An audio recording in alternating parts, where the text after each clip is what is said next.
नमस्कार दोस्तों, Pintu motivational YouTube channel में आपका दिल से स्वागत है।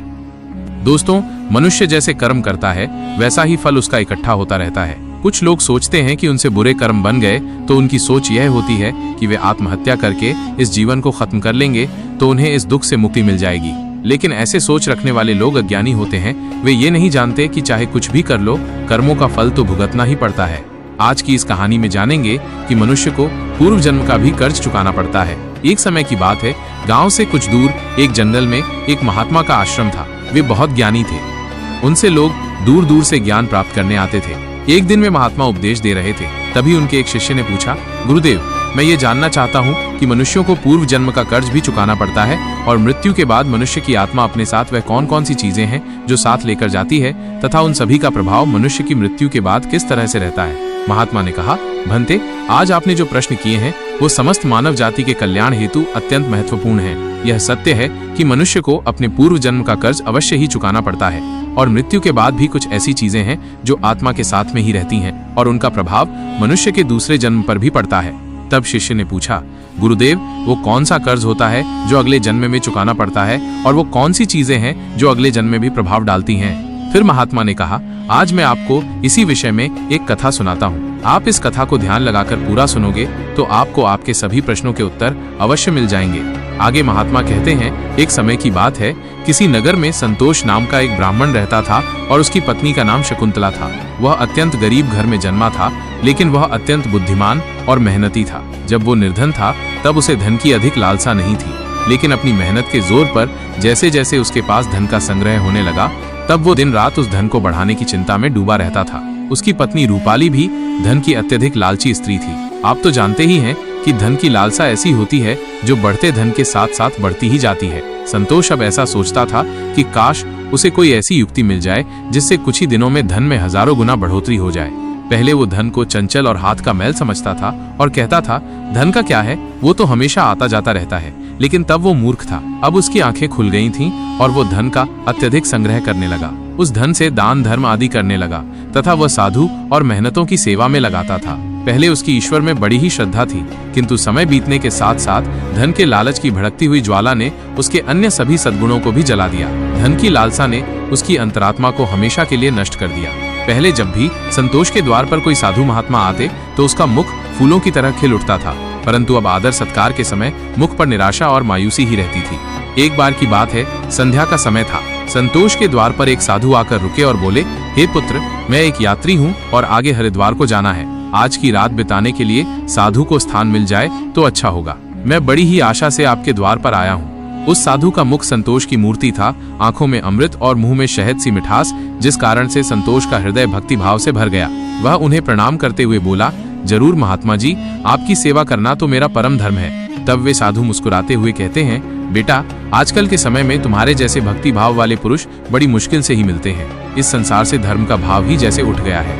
इस प्रकार से साधु के मुख से अपनी प्रशंसा सुनकर संतोष का हृदय खिल उठा।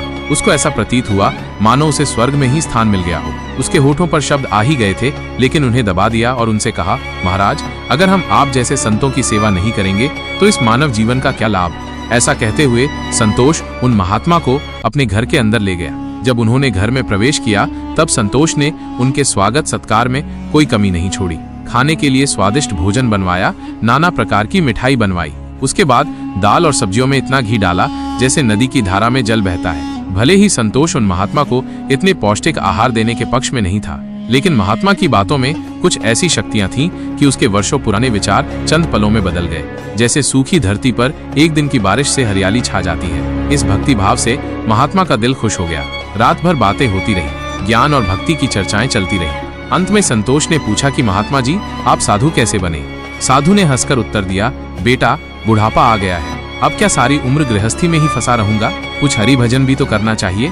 ईश्वर कृपा से बहुत धन कमाया है। मेरे 3 पुत्र हैं और एक कन्या भी है। अब सारी धन दौलत उन्हें बांट दी है और अब तीर्थ यात्रा को जा रहा हूँ। फिर कुछ समय के पश्चात संतोष ने साधु की तरफ देखा और पूछा, तो क्या आपने अपना सब कुछ बच्चों को दे दिया या अपने पास भी कुछ रखा है? तभी साधु ने उत्तर कर दिया, बेटा, मेरे हाथ में जो ये लाठी देख रहे हो, ये अंदर से खोखली है। इसमें मैंने 400 स्वर्ण मुद्राएं डाल रखी हैं। यात्रा में कभी कभी धन की आवश्यकता भी पड़ जाती है। ये कहते कहते साधु को नींद लग गई, लेकिन संतोष की आंखें जाग रही थीं। ये सारी बातें उसकी पत्नी रूपाली ने भी सुन ली थी। अब रात्रि का पहला पहर बीत गया था। वो बार बार महात्मा की लाठी को देख रहा था और मन ही मन कुछ सोच रहा था। उसके अंदर लोभ लालच की माया का संचार हुआ, किंतु उसकी अंतरात्मा इस घृणित कार्य को करने से रोक रही थी। लेकिन वही मन की दुरात्मा स्वर्ण मुद्राएं पाने की जिद पर अड़ गई। कुछ समय तक इस संघर्ष में ही उसके मन का बुरा हाल हो चुका था कि तभी उसकी पत्नी उसके पास आकर बैठ जाती है और कहती है, स्वामी, आप किस गहरी चिंता में डूबे हैं? क्या आप भी वही कुटिल मंशा से सोच रहे हैं जो मैं सोच रही हूँ? इस महात्मा ने तो अपनी खूब सेवा करवा ली है, अब इन्हें कुछ तो हर्जाना भरना पड़ेगा। तब संतोष कहता है, शकुंतला, मेरे मन में बड़ी ही दुविधा हो रही है। हमारा कर्तव्य है कि अतिथि की सेवा करें, किंतु अगर हम इनके धन को चुराते हैं तो पाप होगा। शायद हमें ऐसा नहीं करना चाहिए। तब उसकी पत्नी कहती है, अजी, आप कैसी फिजूल की बातें कर रहे हो? इस महात्मा की उम्र ढल चुकी है और क्या पता कब ये लुढ़क जाए। वैसे भी अब ये अनाथ हैं और अपना अंतिम समय बिताने के लिए हरिद्वार जा रहे हैं। आप अपने मन को मत रोको और इन स्वर्ण मुद्राओं को ले लो। मुझे लगता है ईश्वर भी यही चाहते हैं। इसी कारण से ये महात्मा यहाँ पधारे हैं और जो बात सबसे गुप्त रखनी चाहिए उसे ही आपको बता दी है। तब संतोष कहता है, ठीक है। अंत लोभ ने धर्म को हरा दिया। संतोष ने लाठी उठाई, पर उसके हाथ पैर कांप रहे थे। उसकी अंतरात्मा ने एक बार फिर से बड़बड़ाना शुरू किया, लेकिन लोभ के दृढ़ हाथों ने उसे दबा दिया। तभी संतोष और शकुंतला ने लाठी खोली और उसमें से स्वर्ण मोहरों को निकाल लिया और उनकी जगह सामान्य लोहे के सिक्के भर दिए। अगले दिन सुबह महात्मा संतोष और उसकी पत्नी की विनम्रता पूर्वक आज्ञा लेकर स्नान आदि करके अपनी अगली यात्रा के लिए तैयार हो गए, किंतु अभी भी संतोष का दिल धड़क रहा था। उसे डर था कि कहीं साधु को शक न हो जाए। इस ख्याल से उसका चेहरा पीला पड़ता जा रहा था, लेकिन महात्मा को इस बात की कोई खबर ही नहीं थी। वे तो हंसते हुए बातें कर रहे थे और रात की मेहमान नवाजी के लिए बार बार धन्यवाद दे रहे थे। अपितु जाते समय संतोष ने कहा, महात्मा जी, मेरे यहाँ संतान नहीं है। कृपया भगवान से प्रार्थना करें कि उनके जैसी ही हमारे यहाँ संतान हो जाए। वैसे तो हम पापी हैं, हमारी प्रार्थना ओए का कोई असर नहीं हो सकता, किंतु आप तो महात्मा हैं, भगवान आपकी बात जरूर सुनेंगे। तभी मंद मुस्कान के साथ महात्मा ने उत्तर दिया, सुनेंगे या नहीं ये तो वही जाने, लेकिन मैं तुम्हें आशीर्वाद देता हूँ कि भगवान तुम्हें संतान दे।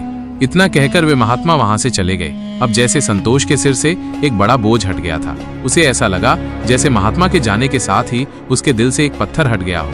किंतु वे दोनों पति पत्नी चोरी के फल से नहीं बच सकते थे। यह बात संतोष का मन और मस्तिष्क भी अनुभव कर रहा था, परंतु वो इस चोरी के प्रकट होने से बहुत डरता था। चोरी का प्रकट होना प्रत्यक्ष था, किंतु उसका फल भविष्य के किसी पर्दे में चुपचाप छिपकर सही अवसर की प्रतीक्षा में था।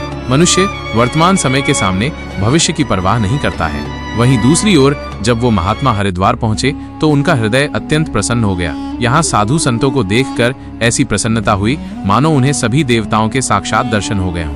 उनका मन ईश्वर भक्ति में लीन हो गया। फिर रात को महात्मा वहीं संतों के साथ आश्रम में सो गए। फिर अगले दिन स्नान करके उन्होंने उस मंदिर के मुख्य रसोइये को बुलाकर कहा, मैं यहाँ श्रद्धा हेतु आने वाले सभी यात्रियों के लिए अन्न दान करना चाहता हूँ। यही एक इच्छा मेरी बाकी है। कृपया आप हमें बताएं कि सभी लोगों के भोजन, निवास और वस्त्र दान के लिए कितना खर्च हो सकता है। तभी उस व्यक्ति ने कुछ हिसाब करते हुए बताया कि महाराज, अन्नदान, निवास और वस्त्र दान और अन्य सभी प्रकार के कार्यों के लिए कुल 300 स्वर्ण मुद्राएं लग सकती हैं तथा 203 से कम अधिक लग सकती हैं। क्या आपके पास इतना ज्यादा और पर्याप्त धन है? महात्मा ने कहा, ठीक है, मैं इसका प्रबंध करूंगा। महात्मा ने कहा, आप बस कल के सभी कार्यक्रमों का आयोजन करो। कहकर वे गंगा स्नान के लिए चले गए। फिर अगले दिन उनके कहे अनुसार उस रसोइये ने पूरा आयोजन किया। हरिद्वार के परिसर में बड़ी ही धूमधाम और खुशी के साथ अन्नदान, वस्त्र दान, भजन आदि कार्यों को संपन्न किया।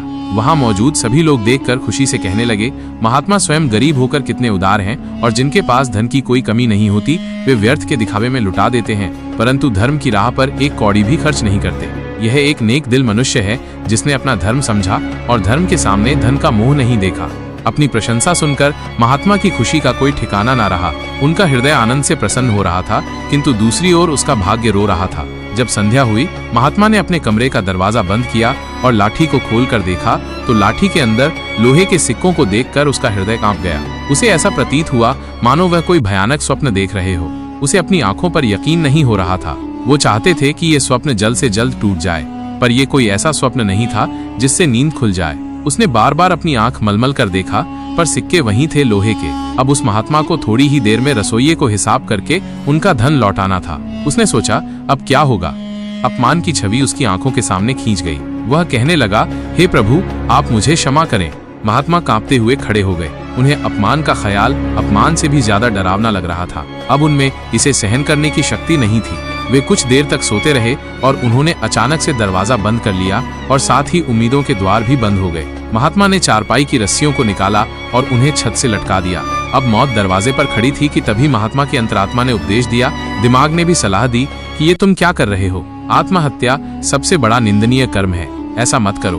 पर निराशा ने हर तरफ से हराक रख दिया। महात्मा का चेहरा मृत व्यक्ति की तरह सफेद पड़ गया था। तब उसने चारपाई पर खड़े होकर अपनी गर्दन में फंदा डाला और कांपते हुए पैरों से चारपाई को ठोकर मार दी। वह महात्मा फांसी पर झूल गए और उसकी मौत हो गई। जहां सुबह बहुत सुखपूर्वक और शांत थी, लेकिन किसे पता था कि शाम इतनी दुखद होगी। कुछ ही समय बाद यह घटना चारों ओर फैल गई। ये सब देखकर उस रसोइये ने ही महात्मा का अंतिम संस्कार किया और फिर से भगवान का नाम लेकर अपने काम में लग गया। वो महात्मा तो मर गए, लेकिन उनका आशीर्वाद अभी भी जीवित था।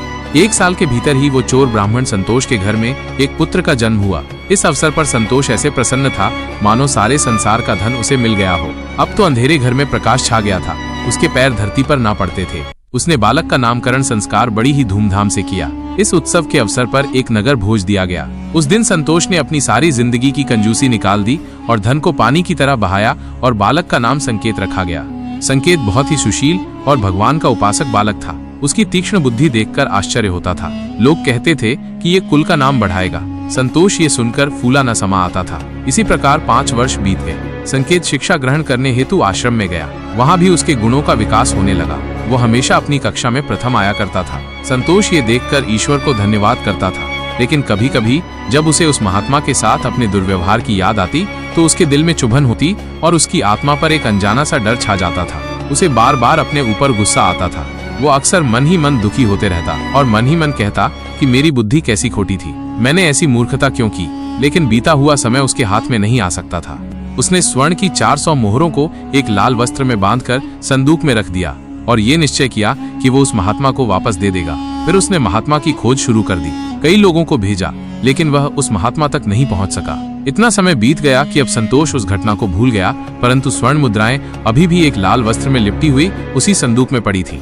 समय गुजरता गया और संकेत अब 21 वर्ष का हो गया था। साथ ही उसे एक बीमारी ने जकड़ रखा था और संकेत के इलाज में काफी धन का खर्च हो रहा था। फिर एक दिन अचानक संतोष अपनी पत्नी शकुंतला और बेटे संकेत के साथ हरिद्वार के लिए निकल पड़ा।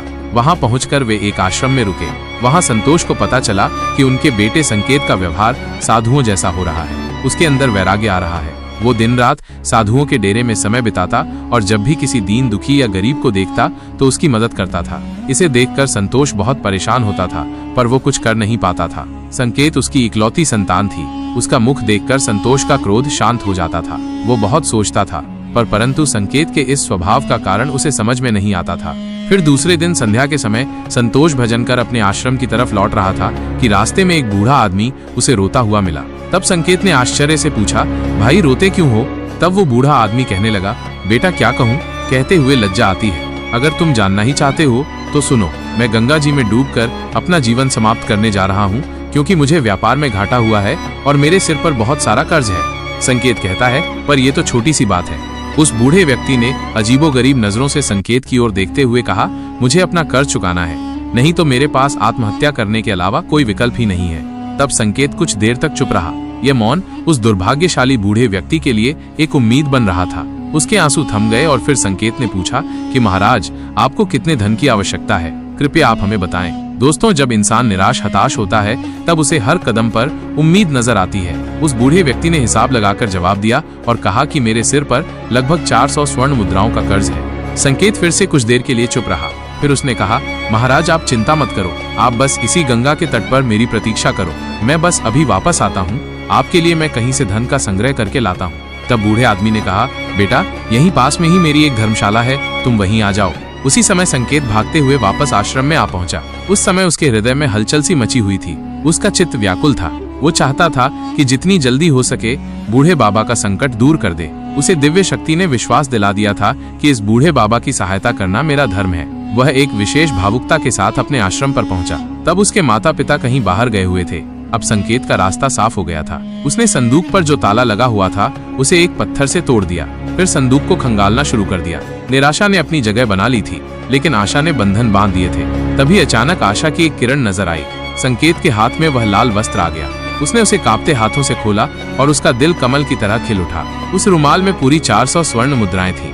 ये वही सोने की मुद्राएं थीं जिन्हें संतोष ने कभी एक महात्मा से चुराया था। जब मुद्राओं की गिनती की तो वे पूरी 400 ही निकली। संकेत का दिल प्रसन्नता से भर गया। उसने वह मुद्राएं अपनी जेब में डाली और वस्त्र को वापस संदूक में रख दिया और अति उत्साह के साथ उसी बूढ़े बाबा के पास जा पहुंचा और उन्हें वह मुद्राएं दे दी।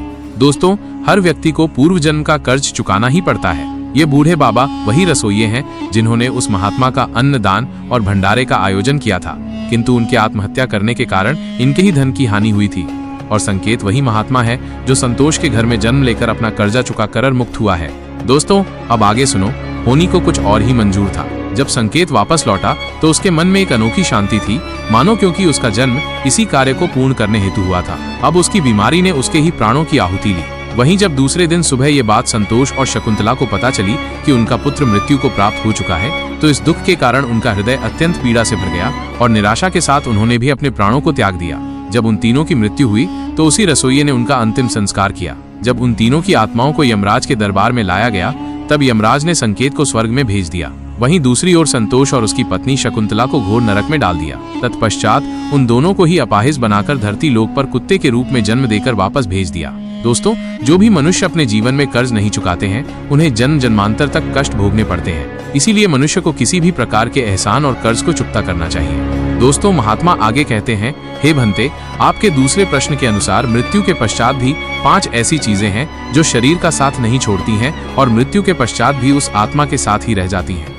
यानी मृत्यु के पश्चात जब आत्मा दूसरे शरीर में प्रवेश करती है तो ये चीजें आत्मा के साथ उस नए शरीर में प्रवेश कर जाती हैं। कामना वो पहली चीज है जो मनुष्य की मृत्यु के साथ ही रहती है और अगले जन्म में भी उसके साथ रह जाती है। दूसरी है कर्म। मनुष्य इस जीवन में पुण्य कर्म और अच्छे कर्म करता है तो अगले जन्म में भी उस मनुष्य को सुख, शांति और समृद्धि की प्राप्ति होती है। तीसरी है वासना। वासना भी कामना का ही एक प्रकार है। वासना एक ऐसी चीज मानी जाती है जिसका कोई भी अंत नहीं है। मृत्यु की चौखट पर आए हुए लोग भी वासना से मुक्त नहीं हो पाते हैं। इस सांसारिक सुख की चाहत और काम की इच्छा वासना कहलाती है। मन की शांति और ज्ञान ही एकमात्र वस्तु है जो वासना से मुक्ति दिलवा सकती है। चौथी है स्मृति या ज्ञान। बुद्धिमान मनुष्य हमेशा ही बुद्धिमान और विवेकशील रहते हैं, जिस कारण से उन्हें जल्दी मुक्ति की प्राप्ति होती है। और पांचवी बात है कर्ज। यह एक ऐसी चीज है जो मनुष्य के मरने के बाद भी उसका पीछा नहीं छोड़ती है। अगर किसी से कर्ज लिया है तो उसे मरने से पहले जरूर छू देना चाहिए। लिया गया कर्ज और दिया गया कर्ज जन्म जन्मांतर तक उस मनुष्य के साथ ही रहता है। अगर कोई मनुष्य कर्ज लेकर मरता है तो उसका कर्ज परलोक में वापस मांगा जाता है, साथ ही उसे अपने कर्ज की सजा भी दी जाती है। इतना ही नहीं, पुनर्जन्म में उस कर्ज के भरण के तौर पर उस मनुष्य के शरीर के किसी भी हिस्से को अपंग या अपाहिज बना दिया जाता है। अगले मिलने वाले जन्म में भी वो व्यक्ति सुख सुविधाओं से दूर रहता है और हमेशा अपने जीवन में असफल रह जाता है। तो दोस्तों, कैसी लगी आपको ये कहानी? आप हमें कमेंट सेक्शन में जरूर बताना और अच्छी लगी हो तो इस चैनल को सब्सक्राइब जरूर कर लेना। तो चलिए मिलते हैं ऐसी ही कोई नई कहानी में। तब तक के लिए अपना ख्याल रखें। नमो बुद्धाय।